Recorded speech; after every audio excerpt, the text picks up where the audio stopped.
ناظرین، آج ہمارے ساتھ موجود ہیں S D F O Ayubia national park Sardar Muhammad نواز صاحب۔ ہم ان سے جانتے ہیں کہ جی ڈی اے والوں نے پچھلے دنوں بندروں کو جو خوراک ڈالنے کا سلسلہ شروع کیا تھا، اس بارے میں ان کا کیا موقف ہے؟ بہت شکریہ جناب۔ سب سے پہلے یہ میں کلیئر کر دوں کہ دنیا کے کسی بھی حصے میں وائلڈ میں جنگلی حیات کو خوراک دی نہیں جاتی۔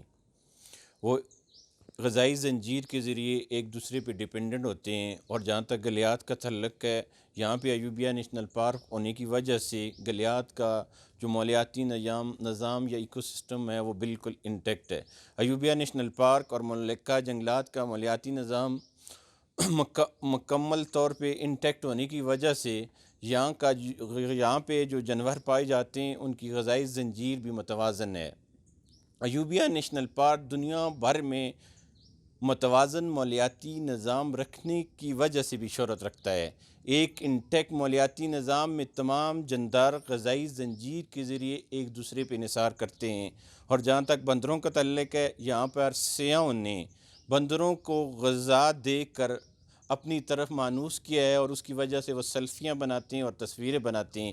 اس سے بندروں کو خوراک دینے کا ایک سلسلہ چڑھ پڑا ہے، اور اس وجہ سے بندروں کی جو غذائی ترجیحات ہیں ان میں بھی تبدیلی آتی ہے، جس کو ہم فوڈ پریفرنس کے نام سے بھی جانتے ہیں۔ اب بندروں کی جو نیچرل فوڈ پریفرنس تھی وہ تبدیل ہو چکی ہے۔ اب موجودہ صورتحال میں ہمارے پاس ایک موقع تھا کہ یہ بندر واپس جنگلوں کا رخ کرتے۔ جب یہ واپس جنگلوں میں جاتے تو اس سے جو جنگلوں کے اندر کا غذائی زنجیر تھی وہ دوبارہ انٹیکٹ ہو جاتی یا ریبلڈ ہو جاتی۔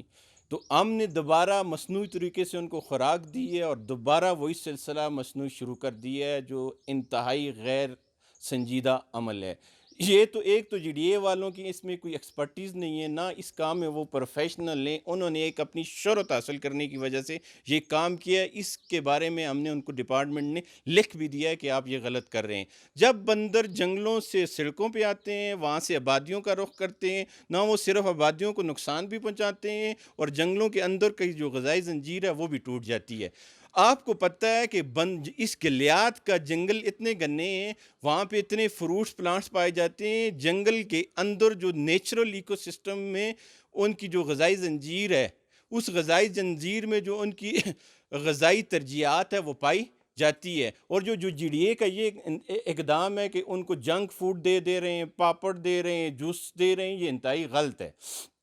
دوسرا میں بات کرتا چلوں کہ سیاحوں کی آمد و رفت کم ہونے کی وجہ سے اور کرونا وائرس ہونے کی وجہ سے جو سیاح کم ہوئے ہیں، تو اس سے ہم فائدہ اٹھا سکتے تھے کہ یہ بندر واپس جنگلوں کا رخ کرتے، اور وہاں کا جو غذائی زنجیر ہے وہ دوبارہ ری ایبلیٹیٹ یا ری بلڈ ہوتی۔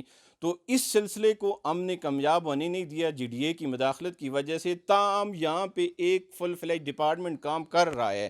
اگر بندروں کو خوراک کی ضرورت ہوتی تو ڈپارٹمنٹ خود خوراک مہیا کرتا، اور کسی بھی دنیا کے کسی بھی حصے میں یہ جنگلوں کو، پہلے بھی میں کہہ چکا ہوں کہ جنگلوں میں جنگلی حیات کو خوراک کو دی نہیں جاتی۔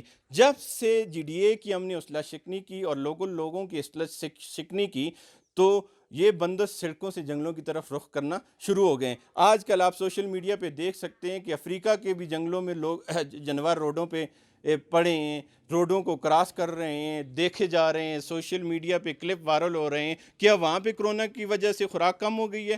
وہاں کا تو ایکو سسٹم انٹیکٹ ہے۔ یہ ایک انوکھا اور بہت بڑا غلط اقدام ہے، جس کی ہم نے اصلاح شکنی ہر محاذ پہ کی ہے۔ جی ڈی اے کے ڈی جی صاحب کو ہم 2 لیٹر لکھ چکے ہیں، لیکن وہ اپنے شہرت حاصل کرنے کی وجہ سے خوراک کو دے رہے ہیں۔ جناب نیوز کا بہت شکر گزار ہوں، انہوں نے ایک بڑے اہم ایشو پہ میرا موقف لیا۔